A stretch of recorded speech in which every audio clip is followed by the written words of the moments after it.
All right, guys, I'd like to welcome my good friend to the Rebel Capitalist Show, Simon Black himself from sovereignman.com. Simon, thanks for coming on, buddy. Good to see you again. Thanks, buddy.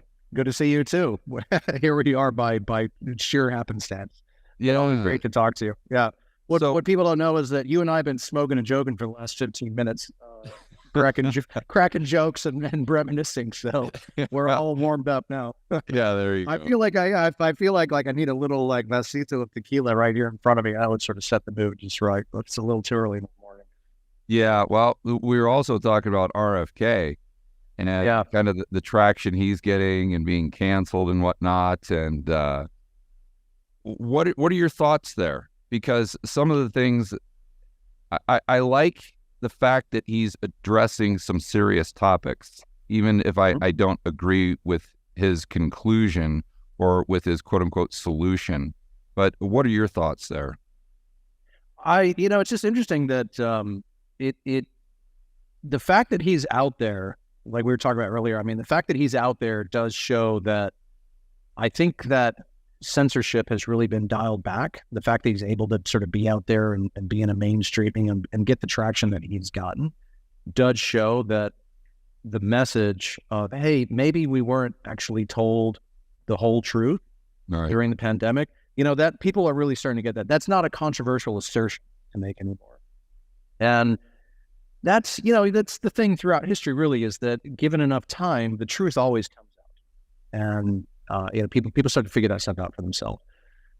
It's interesting to me, though, that there's still obviously very strong faction that's trying to still cancel him and get him canceled. And the part that was very interesting is, they're holding a censorship hearing on Capitol Hill to talk about who is being censored and how the censorship went down. And so, of course, they invited RFK, and then there's a whole bunch of people trying to censor the censorship hearing, which in and of itself is absolutely hilarious. I think as a candidate, great. It's, for me, the more the merrier. And I like the idea. I wish there would be 100 people running for president. But it's when I look at his policies, there's a lot of things I like how the guy, sort of stands for that anti-censorship, the freedom of speech to be able to say the things that you want to say. I recently kind of started diving into some of his economic policies, whatever. I go, man, it's a bit of a departure there, buddy. Best of luck to you, but that's certainly not going to get my support. But yeah, I will give you some good news. It's good to see the competition. Yeah, that's for sure. And I will give you some good news on that front. I can't name any names on camera. When we get done recording, I'll let you know who it is. But some good friends of mine in the macro space that are very, very knowledgeable, to say the least, on the global monetary system and really, really get it. RFK has actually reached out to them and had meetings with them to get him up to speed on kind of how the monetary system works, because he knows he's deficient in that area. Well, so is the central bank. So, I think that, I have to, some of these meetings, the Fed gets together and I have to God, one of these days I would just love to just be a fly on the wall in that meeting, because in my head, I was making that joke at your event where I go, this is the George Costanza Fed, just a bunch of guys who have absolutely no idea what they're doing. I'm Art Vandelay. I'm an architect, but they have absolutely no clue and just make it up as they go along and have, it's just sheer comedy, really, the stuff that they have. They went from that. When you think about the evolution of monetary policy over the last, realistically, 18 months, it went from there's no inflation to, oh my God, we have to do whatever it takes. Yeah, the house to get rid of inflation. This house is on fire. Everything's on fire. We got to do whatever it takes. And for me, whenever I hear any key policy official, politician, whatever, say, use that phrase, whatever it takes, that to me means that you are completely incompetent, that you have not done a rational cost-benefit analysis where you looked rationally at your course of action and said, okay, here's the plan, here's the upside, here's the downside, here are the risks. They haven't done any of that. And they start going, whatever it takes. And, let's be honest, they did this with COVID. They said, whatever it takes, whatever it takes. And so when they say whatever it takes, they've never said, well, Here's what might happen if we don't do things. Here's how do we follow this course of action? Are there consequences? It's gonna affect, the little kids. It's gonna affect development. It's gonna affect education. It's gonna affect, the national economy, the national debt, all these things. Is it worth it? When they don't actually do that analysis, see, is it worth it? And whatever it takes, that's the costliest solution of all, is whatever it takes. Those are really the costliest words in the English language. Yeah. It reminds me of Thomas Sowell, who's one of my favorites, that always says there are no solutions, there are only trade-offs. Right. But what's interesting is the intellectual types, they seem to get so hyper-focused on a quote-unquote solution that they completely ignore any unintended consequences. I think, let me read a quote to you here. It's just right on the top of my mind. I can't remember it. I want to get it right. I apologize for being rude, but I'd love to get your thoughts on this, because it speaks to exactly what we're saying here. And this, again, is from Thomas Sowell. I'm reading it right off my phone. It says, there is usually only a limited amount of damage that can be done by dull or stupid people. For creating a truly monumental disaster, you need people with high IQs. Yeah, it reminds me of a Ronald Reagan quote. He was obviously talking about the other party, and he said, it was something along the lines of, the phrase, the quote was something like, it's not that our friends, in the other party are ignorant. It's that they know so much that just isn't so. Yeah. And, in the same way, like these aren't stupid people.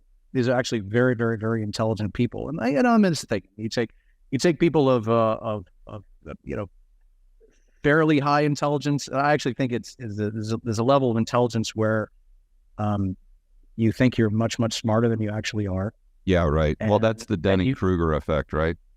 Sure. And then you add to that this extraordinary, almost megalomania level ambition that I and I alone should be able to solve all the problems in the world. And I mean, this is what Robert Malone told us. I mean, he's just the guy who knows Fauci really well. If you don't know Robert Malone, he was one of the guys that got canceled. I know you know Robert Malone, but people listening don't know Robert Malone. He was one of the guys who got canceled during COVID for saying things that we now, all of us know, are 100% true.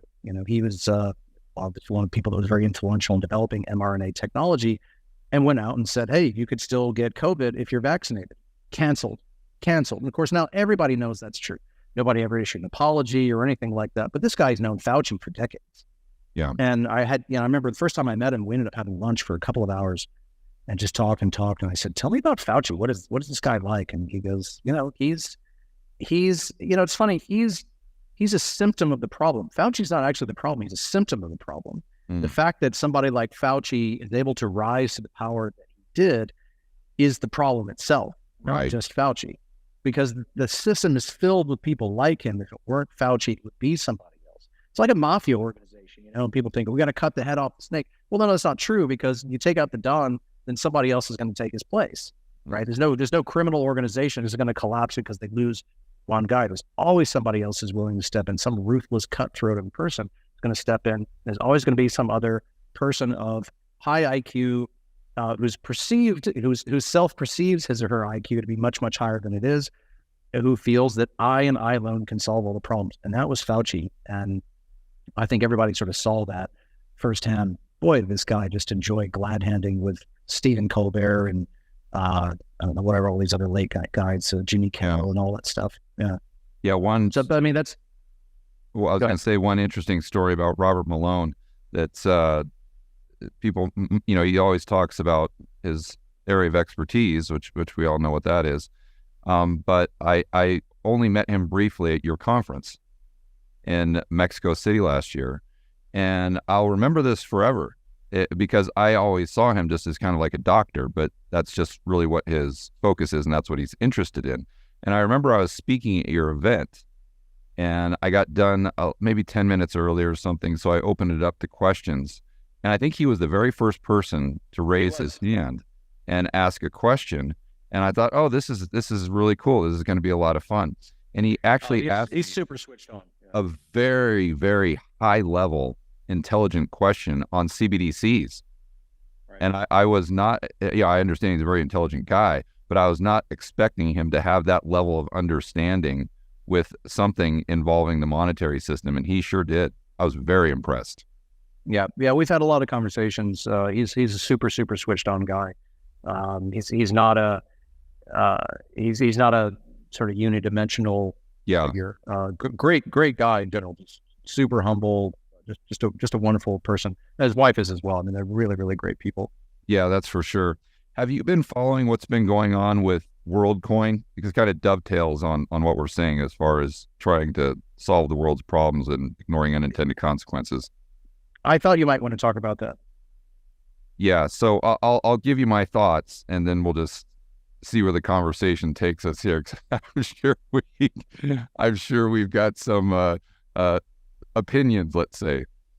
So I didn't even really know what this was until it launched the other day, and I'm like, okay, WorldCoin, maybe another cryptocurrency, whatever. And then I go to their website and kind of read their little white paper or whatever it was, and I see, okay, this is a cryptocurrency where they're combining scanning your biometric data to give you some sort of world digital ID, and then they're combining that with AI and then UBI. And I sent out a tweet. I'm like, you couldn't make this any worse. Like, there's nothing that you could do to make me like this concept any less. And then I went through and read the paper, and I've actually watched a couple interviews with the guy, Sam Altman. He really wasn't into it other than an investor. I think he's more just kind of like a mentor position. But the other guy, and they, look, I think these guys probably have very good intentions, but it's just when they sit there and talk about this orb, and I'm sure you read about that, you've seen it in their promo video, these people, looking into this dystopian silver ball, giving their retinal scan or whatever, and all their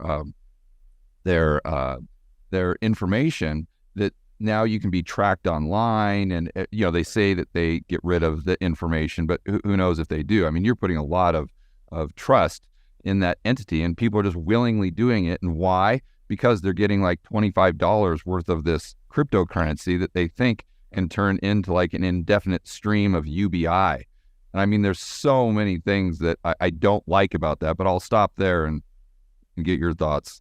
No, you're right. I mean, they've taken nearly every bad concept. Yeah, when I saw it, I said the only thing they got to add to this is like a mandatory quarantine. It's just you gotta you get your WorldCoin and you gotta wear a face mask or something with it. It's like it is literally every bad idea combined. I thought it was a joke at first. I started looking at the calendar. I'm like, is it April Fool's? Is that like I just like? So I'm with you, but at the same time, I also look at it and I go, it is. It's sort of Newton's famous quote in an anti-hero sense, and that if they have seen further, it's because they've stood on the shoulders of giants, and they're not doing anything new here, right? They're taking all these things that already exist, and when I look at it, it's the thing.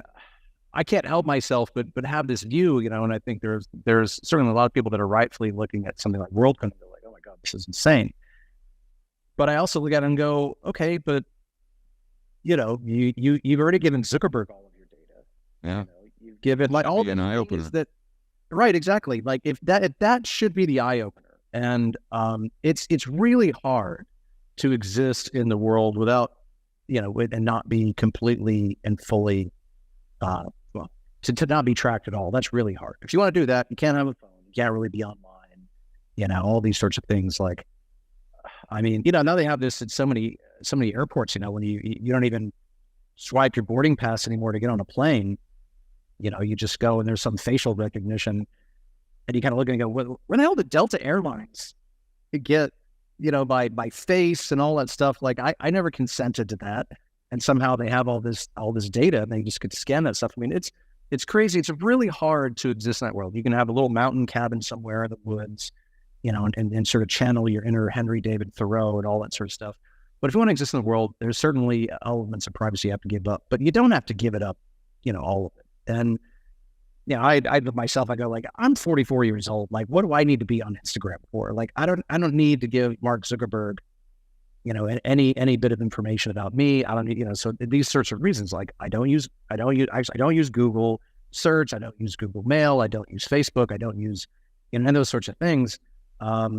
I take very great care in terms of the apps that I use. I was checking this hotel actually last night, for example, and a guy said, "Oh yeah, we have an electronic key system. You just have to download this app." I just cut him off and go, "Dude, I'm not downloading any app. Okay? It's not going to happen. Like I'm not installing your software onto my phone.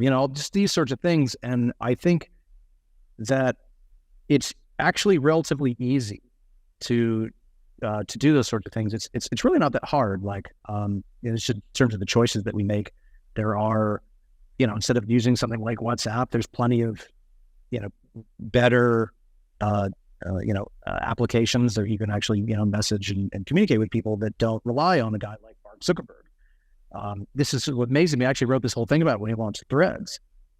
And I'm like, I said, this is like asking Jeffrey Epstein to come over and like watch your kids. And I like, what do you think is going to happen? Like, this is just another platform for this guy to go and steal your data. If Mark Zuckerberg were tracking, and he does this with everybody, including kids, and if Mark Zuckerberg in real life were stalking children with the same fanaticism, the same level of aggression that he does it online, people would take a fucking shovel to his head. Yeah. This guy, if this guy was in some small town in Oklahoma, stalking children, watching where they go, and all that kind of stuff, somebody would take a fucking shovel to his head. Mm-hmm. And yet he does it online all the time. And, and so anyways, just to get back to WorldCoin, it's like, I look at that and I go, it's not that much different than, all these other things. It's like this, so many transactions that are obviously already tracked, and all the data that's already out there and things like that. So I look at that and I go, if you're outraged by WorldCoin, which I think most people should be, that's probably a good wake-up call to take a step back and go, okay, maybe I could take some basic steps to sort of improve my privacy, at least in my digital life. Yeah, I mean, that's a great point. Maybe looking at the glass half full, you could look at WorldCoin and say, okay, now they have gone to the point where it's tangible. Like if you're online and you're doing, you're just looking at your webcam or something like that, you kind of know what's going on, but it doesn't seem that real. But when you have to go down and look into a silver orb and have that red light beam on your iris, that's when it becomes real. Like that's when you get it. And I go back to 2020 and 2021. It's actually the reason I started this channel, is really to push back against the mandates that you and I were talking about back then. And if you recall, when they first came out with these mandates, most of the people, the normies, were like, oh, okay, fine, whatever. I'll go ahead and get the jab because I care about my job. I got to pay for my kids' schooling. I got to put food on the table, roof over the head. And a lot of people were pushing back, but most people were just like, fine, I'll get it. Why is it any different than any other shot I have to get? But the line in the sand came when they said, okay, well, now that you've done it, now we're going to make it mandatory for your kids to get it. All right. And if you notice, that's when even the normies and the average Joe said, whoa, time out. No, we're not going there. And that's when you really started to see people push back on both sides of the aisle. So hopefully this is one of those moments where before it's just like, whatever. But now that people can see it right in front of them, they go down to the local mall and they see this line of kids, lined up, just waiting to get their eyeball scanned. So their biometric data goes to this massive corporation that is promising them, some sort of eternal UBI. And it goes back to the phrase or the statement, that's very true. If the product is free, then you're the product. It's funny. What if the product so that's bad enough, but what if the product is not only free, but it has to pay you in order to use it? Then you really know something nefarious is going on. Yeah, that company Clear at the airport. Yeah. So that it's like they charge like it's some very nominal fee or something like that. I don't remember what it is. It's $50, $100, something like that. Whatever you pay per year. It's nothing. And I remember like I think I was actually in Mexico City at that event there, and I was talking about that, and I said like, it's, have you ever seen this at an airport? I mean, they got like 4 or 5 guys at like dozens, hundreds of airports. I mean, this is the really expensive operation. Think about it, do the math. You cannot possibly turn a profit charging people $100 a year to do that, right? And so what do? They're taking your retina, they're taking your fingerprints, they're taking all that sort of stuff. It's like, what do you think? How do you think they're actually making money? They're not making money on the $100. They're making money because they have all of your data now. You've given them all of your biometric data. And so that's the sort of thing, is that I think with this, WorldCoin and the orb and all this, they've just, the thing that I like it, because I go, finally, they just came out and said it already. Yeah, now they're saying the quiet part out loud. Right, exactly. Let's say the quiet part out loud. Like all the things that they've been doing sort of behind the scenes, that Facebook's been doing, that whatever Clear's been doing, that Google's been doing, all these guys have been doing for so long. The financial institutions, everybody, now they just went out and said it. They go, oh, here's what we want to do. And oh yeah, we can give you $25, whatever. Oh my God, if that's not reason enough to go, whoa, like that should be the smack in the face for people to go, okay, I got to do something about this. I got to really start taking steps. And the nice thing is that there's plenty of stuff actually that you can do. You're never going to, unless you move to the cabin in the woods and all that stuff, you're never going to be 100% disconnected from all of that. But you can take a lot of steps to dramatically reduce your, sort of personal exposure to that whole system. And I'm really, with my kids, I'm very militant about it with my kids. Like I don't mess around. It's like, I don't let other people take pictures of my kids. I don't know where that photo is going to go. I don't know, if you're using an Android device, the first thing that happens is that gets, uploaded. Google's algorithm's going to go and start scanning that, and facial recognition, all that. So, I mean, all these sorts of things, there are things you can do to take a lot of that power back. And for me, I'm always a glasses half full guy, because there are always, I think as individuals, we have far more power than, the people that sort of control that system want us to definitely do. That we have. We absolutely do. Yeah, I always say to people, the solution to this, to tyranny, authoritarianism, central planning, is simple, but it's not easy. It's simple in the fact that you just have to have a small vocal minority come together and just say no.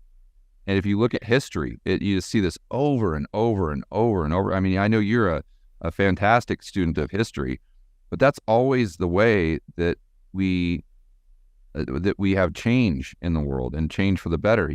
This example I always use is Romania in 1989, I think it was, or 1990, right, with Ceausescu, and where you just had, I don't know what the population of Romania was back then, but you had a minority of the population just literally stand up and say no. The guy had all the guns, the guy had all the power, he controlled the military, he controlled the police, he controlled absolutely everything. Dictator, been in power, I don't know how long, call it, 2 decades. And people just put their foot down. They said no. And then 9 days later, they take him out back and they shoot him. And, I'm not condoning violence or anything, but that's just an illustration. And in our modern day, I think you have the exact same thing with the truckers in Canada, which I think Trudeau would be done, in my opinion. If Putin would not have gone into Ukraine, I think Trudeau was on his way out, because what happened is this trucker movement was growing globally. There was a trucker movement in the United States, in Europe, I think in Australia, all over the place.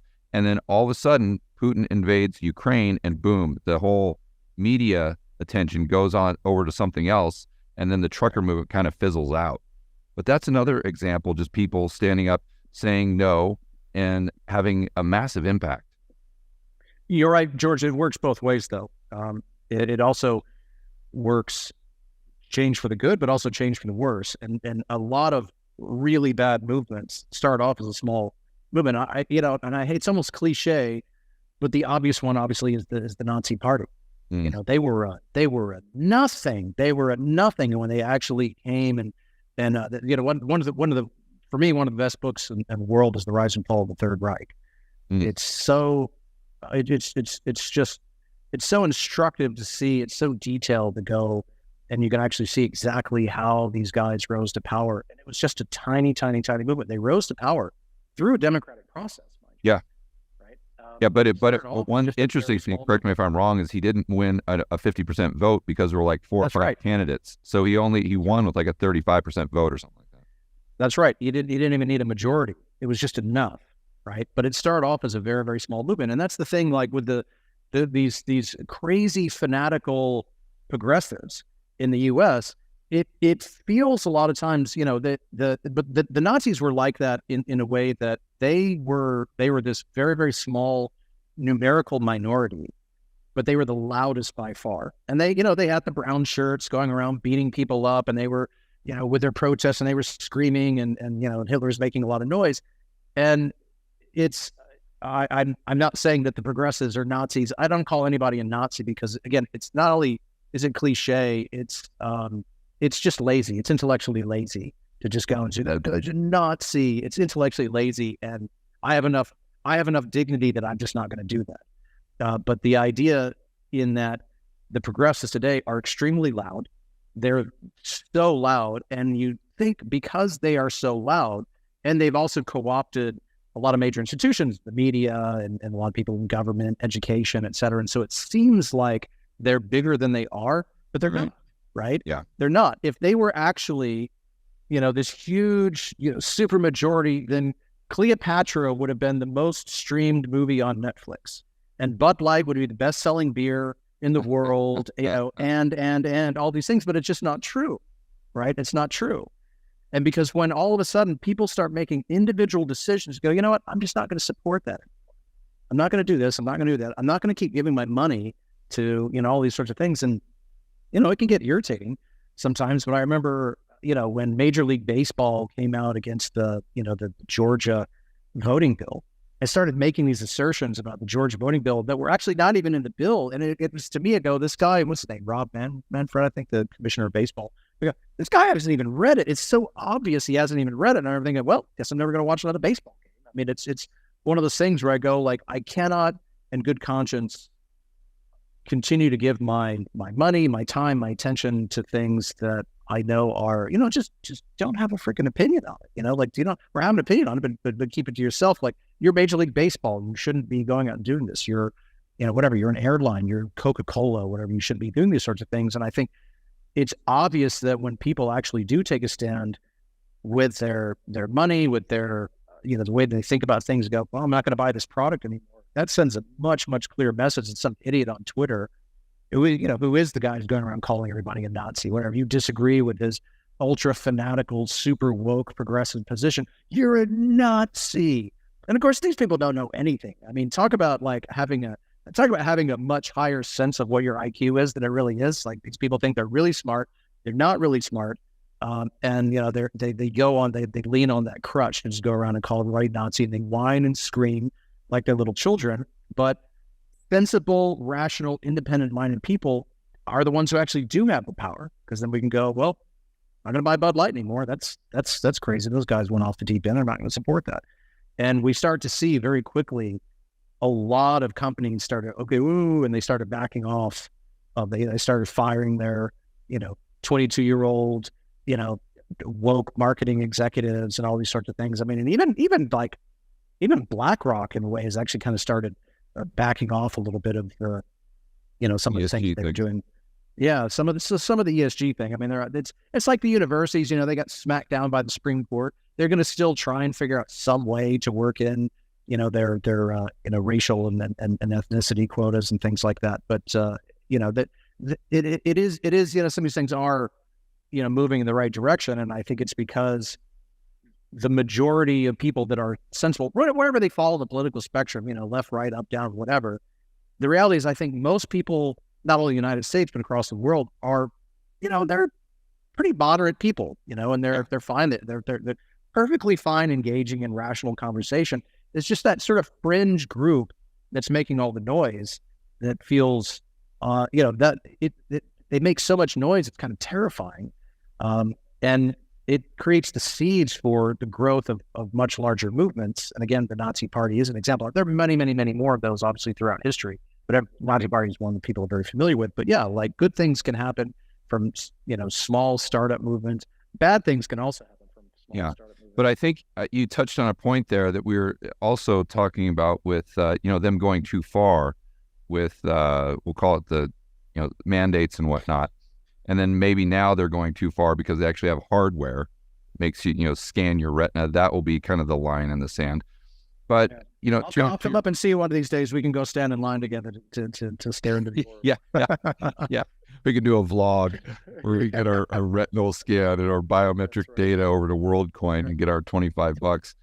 But I think they've crossed that line in the whole trans thing too, because I think one of our biggest assets is their hubris. That's one of our greatest tools, our greatest weapons, if you will. So the whole colleges and a lot of to your point, the NFL or whatever sports league was out there, they were really pandering to this whole woke narrative. But now all of a sudden they push it so far, in women's sports, where they're allowing guys to just go in there and clean house. And even the people on the left are like, whoa, no. This is not what we want. This is ridiculous, because they've had that hubris to take it just too far to where now they're getting backlash that could collapse the whole idea. Because if a sports organization is going to take a stand on trans, say, okay, no guys competing against women, that's where we draw the line. That kind of frees them up to make other rational decisions in the future that they might not have otherwise made. Yeah, it's funny. Like when I step back and look at it, I actually think about it through the lens of like Sun Tzu, and this art of warfare between the ultra woke fanatical progressives and the sense of when you're weak, convey that you're strong. And so they have this like tiny minority, but they went and made so much noise. In classic sort of Sun Tzu, they managed to convince everybody that they were a much, much larger movement than they really were. And so this is why the corporations sort of bent to their will. Corporations have no soul. I mean, let's be honest. I mean, they never really cared about anything. They'll do whatever is in their, what they feel like is going to be in the interest of stock price, whatever's going to sort of win approval from the market and all that sort of stuff. Like that's what they're going to do. And so when they get the sense, or they go like, oh my God, like this is this huge movement and we got to get on board with this thing or we're going to get left behind. Now all of a sudden, the progressives start getting these victories, right? Because they're able to, they're able to feign a level of strength that they don't really have. And so all of a sudden, it's like they're coming on, like town after town after town, sort of ancient warfare. Before they even get there, the towns are surrendering, right? Because they think that the approaching army is this massive, millions of people that's going to wipe them out. It turns out it's like 30 guys. It's 30 guys making a lot of noise, right? Galloping on horseback as loud as they can. 30 guys make a lot of noise. But the town goes, we surrender. Then all of a sudden, these 30 guys, they feel like, hey, we can do anything. Everybody's terrified of us. We can do whatever we want. And they get that hubris where they feel like we can do whatever we want. We can change the dictionary. We can demand that people, use this word or that word. We can start, in a certain point when you get that level of hubris, you cross a line. And then all of a sudden people go, whoa. And all of a sudden now the town comes out to meet you. And they get their force together. You know what? No, we're not going to do that. We're actually going to come out and meet you in this battle. And they go, wait a minute. You're 30 guys. We're going to massacre you. And that's through sort of my sort of ex-military lens of warfare, my historical view of like ancient warfare. That's the way I look at it. Is it's like the ancient city has kind of realized, and that was Bud Light. And I was all of a sudden realized like, wait a minute, you guys are nothing. You're tiny. The rest, look at the rest of us. We're like, even all stripes of political ideologies, whatever. It's like we completely outnumber you by like 1,000 to 1. Yeah, you have no chance of winning. And that you're absolutely right. It was that hubris that has actually now started to unwind that and started to do them in, because they got so far out of control. They couldn't just say, hey, we've gotten everybody to the point where everybody's sort of fine, just accepting everybody for whoever they are, blah, blah, blah. But like, no, they had to just keep on, jamming that even farther and say, no, it's not enough to just accept people. We've got to celebrate. We've got to have, all these sorts of things. We got to say they're courageous. We got to say, all these sorts of things. We got to jam it down the children's throats. We got to put them in the kids' sports, whatever. And they tuck in bathing suits or whatever. Right, exactly. Yeah, they went too far, and now they've gone too far. And the townspeople have come outside and said, "You have 30 people. Your horses are malnourished. You've been galloping, from all the way from China. Now you're in Vienna. It's done. You're finished." And that's, I think, what we're seeing now, because again, this is the thing throughout history, is that bad ideas almost always fail when given enough time. Communism ended, the feudal system ended. I mean, all these things, these horrible ideas that people came up with throughout history, slavery, all these things, like at a certain point, like sometimes they last for a long time, but eventually really bad, terrible ideas, they just come to an end. And, this ultra woke fanatical stuff, it's a terrible idea, and it too is going to come to an end. And I sort of say this to my own audience and said, like, it can feel scary and you can kind of feel isolated, whatever, but you just gotta, you gotta remember it in that way. Like, there's way more rational, sensible people than there are fanatics. And that's not even glass is half full. The glass is full, dude. The glass is full. And these people are on the way out. How do you use that Sun Tzu kind of military background that you have to view CBDCs? Like, do you think that, like, obviously that's a bad idea, but I think what's interesting about a CBDC is if you understand the back end plumbing, you realize that people could be using a CBDC and not even know it. Like, they would have absolutely no idea. And so that's kind of where I wonder, how do we push back against that if people don't even know that they're using it? Who on earth do they even push back against if you have like this unified ledger that the BIS is talking about? I don't know if you read that story. Oh yeah, look, I own a bank. I mean, you know that. So yeah. I know so much about just the inner plumbing of the banking system and all the weird, really weird stuff that goes down. One of my favorite stories is one thing that's just like hilarious. And when I think about CBDCs, it's hilarious to me because if most people knew how ass backward technology was in the financial system, it's just comical. And I remember when we first got our Swift code, and Swift reached out to us and said, "Okay, now you need to go, in order to like onboard you in terms of our technology platform, you need to go find a computer with Windows 7." We're like, aren't they past that now? And then I start looking at this. I'm like, wait a minute, like Windows 7 isn't even supported by Microsoft.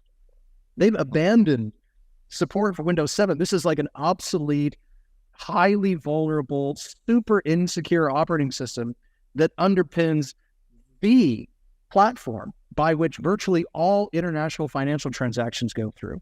Communicate, yeah. Right, exactly. And it's like, this is it's comical, I mean, it's like most ATM machines in the United States are on, an old school. I mean, there's a lot of ATMs that are even still on Windows 98.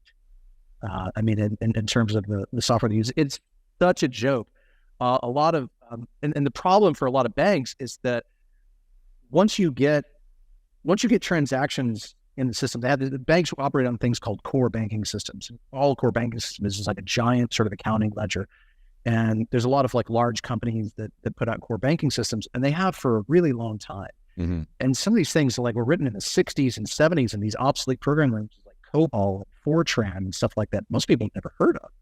And so when you have that, and all of a sudden you get all of your data inside of this antiquated system, and then decades go by and you just put more and more and more data, it's a monumental, like Normandy invasion level task to get that data out and move it into another system.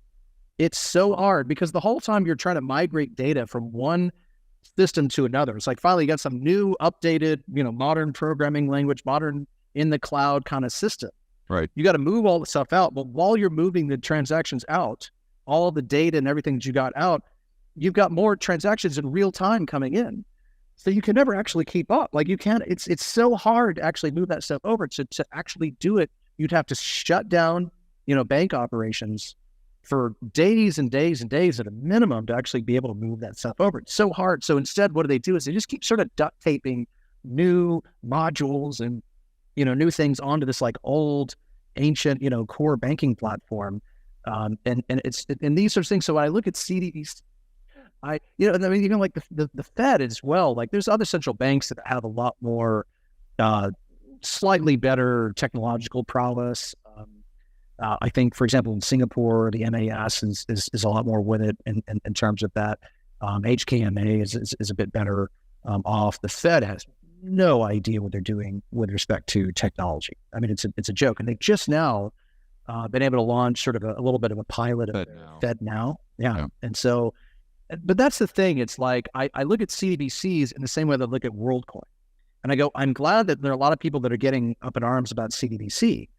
But the capabilities, the tracking, all that sort of stuff within CDBCs, it's not really, when you think about like what a lot of the dangers of CDBCs, it is the tracking, it's the total lack of any financial privacy. It's their ability to just go, boop, I'm going to turn off this coin, and there goes your money. We can prevent you from doing this transaction or that transaction. They can apply smart contracts to your money without your consent, all these sorts of things. And I go, I'm glad people are getting up in arms about that. But it's just like WorldCoin. All that stuff already exists, right? They're tracking you now, right? All bank transactions. I mean, all these things that banks have to do.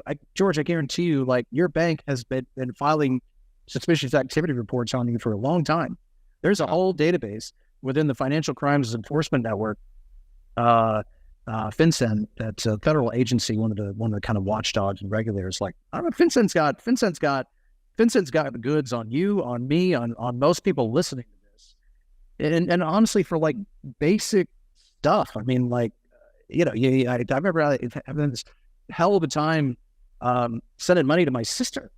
I try to help my sister with a down payment on a house, and sending my sister money, and it's like I send the bank the contract, whatever, they froze the transaction and all these things. I mean, it's a joke. And every time I get something like that, I go, well, there goes another suspicious activity report to the federal government. And so these sorts of things happen. They can lock you out of your bank account at any time. Any federal agency, most state agencies have the ability to levy your bank account. They're tracking you. They can prevent you from, making transactions, all those sorts of things. So where CDBCs take that to, what they do is they refine that, they make it a little bit easier, and they take it to a higher level. So now there's a single bureaucrat who can do all of those things instead of sort of like multiple agencies who have some power to do this and some power to do that. Now it's your bank can do all of that. Your bank can freeze your account. They can stop you from making transaction. They can, they're monitoring all of your transactions. They can file suspicious activity reports. They can, banks will, if for example, some federal authority, state authority, whatever, they got a question about you, there could be all these people talking about you behind your back, sharing information about George Gammon and all the transactions that he's done. They're sending these guys information about you, but you'll never know. It's against the law for a bank to tell you that, hey, we got like Google puts these like government, tracker requests and stuff like that. They've got some level of transparency reports about that. Banks don't do that because it's against the law for banks to tell their customers, like, hey, just so you know, the agency of such and so has been asking about you, and I had to send a bunch of information. It's against the law for banks to do that. Wow. Right. How so granular all that stuff already exists. How granular is the data they get? Well, so as an example, down to the penny of whatever, every bit of documentation that you've ever sent. No. But I'm saying, as an example, if I go to Chipotle, my Wells Fargo knows I spent $20 at Chipotle, but do they know what I ordered? They will not necessarily know. Well, they might. It depends on the transaction system. So the credit card companies will. Depends on how you pay, right? I mean, obviously, paying cash is not going to happen. If you use a debit card, and it's like a Visa debit card, they might very well know because all that stuff is going to be linked to Chipotle. They might not know immediately, but it'd actually be relatively easy for them to be able to find that, because with the Chipotle system, that's all there. You got whatever, 3 bean burritos and a Diet Coke. They'll be able Chipotle system. I knew that. That was my thing. I thought that if they didn't have that data, if just the only data they have is what I see on my bank statement, well, then there would have to be some sort of switch at the point of sale in order for the central planners to get the data to do the social score to spit that out to the end. So if you go to like some street side book fair or whatever, and you buy a copy of one of Robert Kiyosaki's books or something like that, and he's got a little square swipe thing and you just touch a car or whatever. Like that's probably not like a guy like that's not going to have like an ERP inventory system that's going to keep all that, inside the system. But like, like, I mean, when you go, for example, like even like with like medical stuff, you go to like a Quest Labs or one of these sorts of things, like it's all of that in the system. And Gammon goes in to, I mean, whatever, you go in and get like some kind of like blood test for something like that. Like that's tied to a specific credit card transaction that's got a, unique, transaction number on it that's tied to transaction number inside of their ERP system, all that sort of stuff. So it can get very, very granular. What CDBCs do is they take that to a higher level. It's all that stuff that's already there. So I look at the CDBC movement again and I go like, good. It just takes what they already have and takes it to a higher level. So hopefully that'll be, again, it's a little bit more of the quiet part out loud. And maybe people finally go like, holy shit, this is insane. And I go, yes, it is insane, but it's already also all that stuff exists. And so that's one of the things about why it does make sense, and it's like, we get reminders of this every day. We were talking about the Canadian trucker movement earlier. It is beyond me how somebody could look at that trucker movement and go, oh yeah, I don't need a foreign bank account. I don't need it. No, I'll keep 100% of my money inside of the financial system. Like, no, take some of your money out of the financial system. You should have cash, you should have gold, you have all sorts of other things, because one of these days, Justin Trudeau's going to decide that, we don't want to tolerate you anymore as a citizen. And that's it. So, yeah, George, I'm so sorry. I just realized, I looked at the time. I'm 3 minutes late for another appointment. So okay. I've actually got to run. Yeah. I really appreciate it, man. It's been great catching up as always.